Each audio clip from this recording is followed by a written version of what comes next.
So, what do you do as parents when your children who are still very young ask you for a phone of their own?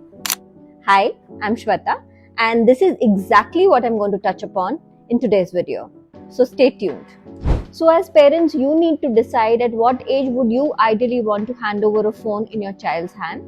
I would say not to give it till they pass out of school, but if you have to, please ensure that there are parental controls in place and the access is restricted. So, here are the three things that you can do as a parent in case your child is asking for a phone. And the fact is, you don't feel confident enough to be handing over a phone in their hand. The first thing is to restrict and curtail the use of phone yourself.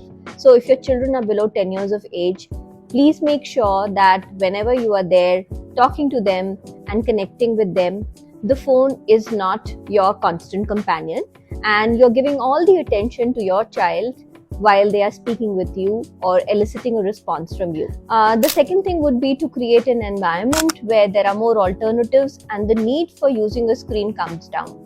So you can provide better engagement to children, take them out for walks, let them play in the park, let them be with their friends and engage in some kind of a physical activity, or if not anything, just help you in your household chores.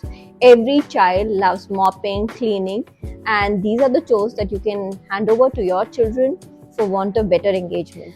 The last thing that you can do is to talk to them and negotiate with them and make them understand how it would be a good idea to just wait for some more time before they get their own phone. It would be a very tricky conversation, but I guess you need to have that conversation and assure them that at a later time the phone would definitely come, but for now it has to be delayed.